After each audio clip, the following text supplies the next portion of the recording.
Beda pendapat antara Presiden Jokowi dan Wakil Presiden Kiai Haji Ma'ruf Amin menyeruak di hadapan halayak seusai debat Capres ketiga beberapa waktu yang lalu.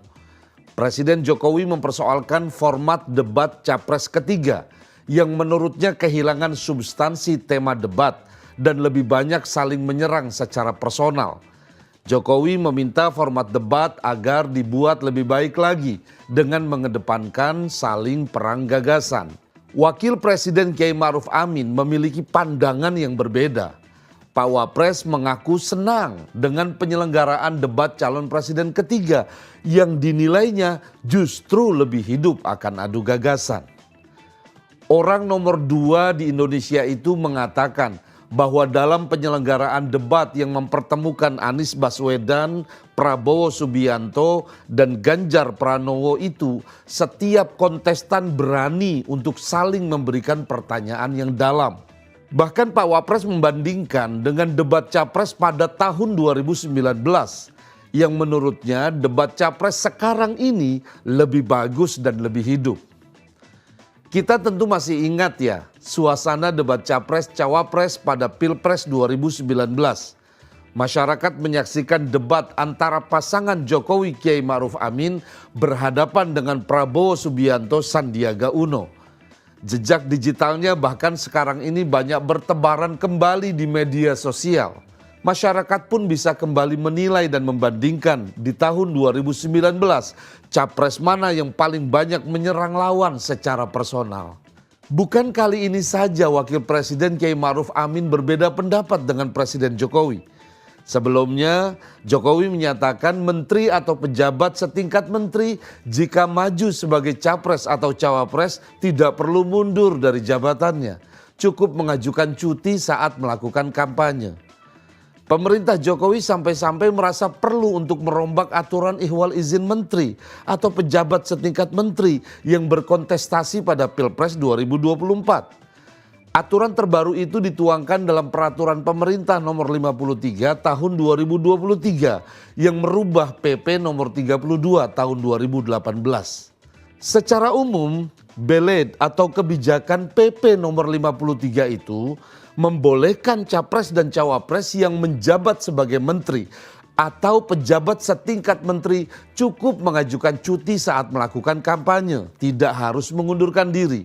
Sementara aturan sebelumnya yaitu PP nomor 32 tahun 2018 mengharuskan menteri atau pejabat setingkat menteri mengundurkan diri jika telah ditetapkan oleh KPU sebagai capres dan cawapres. Awal Januari lalu, Wakil Presiden Kiai Ma'ruf Amin mengusulkan supaya capres dan cawapres yang masih menjabat sebagai menteri sebaiknya mundur saja dari jabatannya.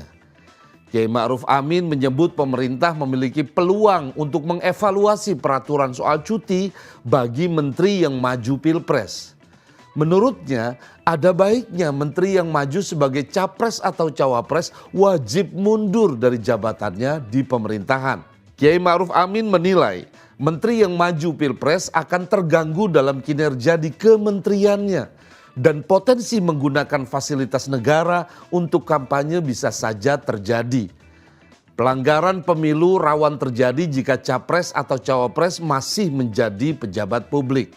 Kalaupun pada ajang Pilpres 2024 aturannya menyatakan tidak harus mundur, Kiai Ma'ruf Amin menyarankan agar aturan terkait menteri maju Pilpres tak harus mundur dievaluasi secara menyeluruh setelah usai pemilu 2024. Dan menurutnya penting menteri yang maju capres atau cawapres mundur dari jabatannya agar tidak ada pelanggaran dan tidak ada pekerjaan yang dikorbankan.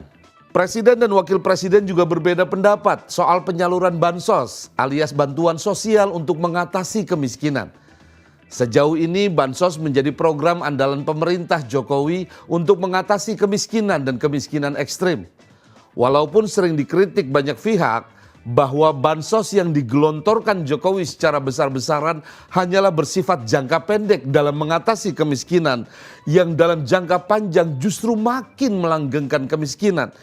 Tetapi pemerintahan Pak Jokowi terlampau percaya diri dengan program karitatif ala bansos ini. Bahkan dengan skema bansos, Pak Jokowi mentargetkan kemiskinan ekstrim turun hingga di angka 0%. Untuk tahun 2024 saja, pemerintahan Jokowi menganggarkan dana 493 triliun untuk kemiskinan dalam era APBN 2024 yang disebut dana perlindungan sosial.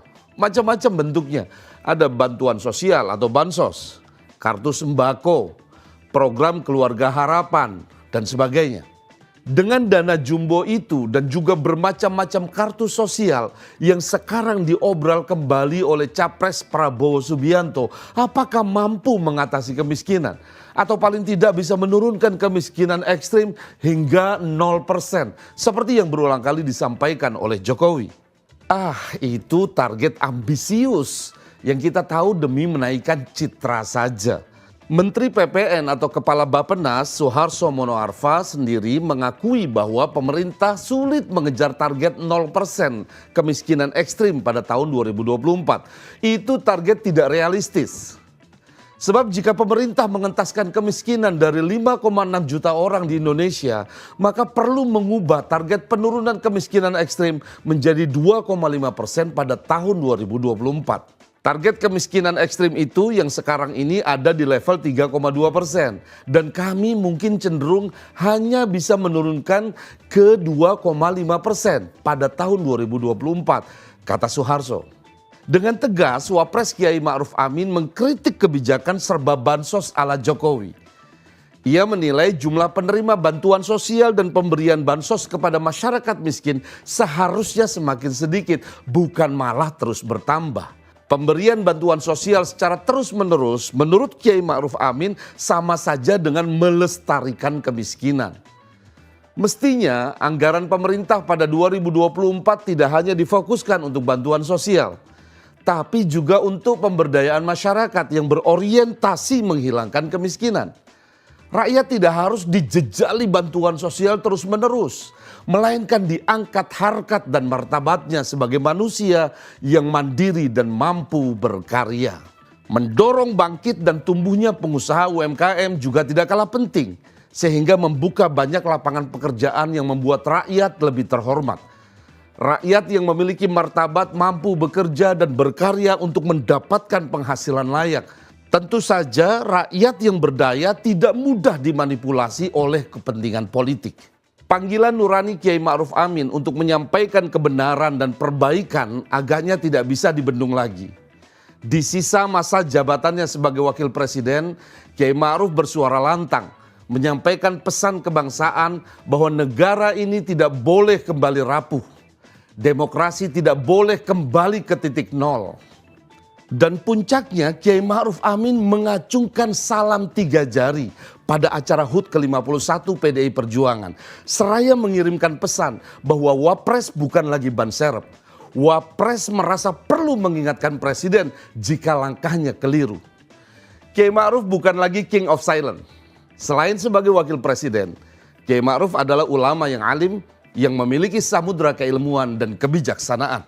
Dan kini samudra itu mengalirkan air nasihat untuk menenangkan kegelisahan banyak pihak, mulai dari akademisi, budayawan, mahasiswa, kelompok civil society, pengusaha dan lain-lainnya, bahwa kekuasaan itu ada batasnya. Dan saat memegang kekuasaan tidak selayaknya melacurkan diri demi kepentingan oligarki, seraya mengorbankan moralitas dan etika berbangsa demi melanggengkan secuil kekuasaan dinasti. Inilah asa saya, asa Ayah NH.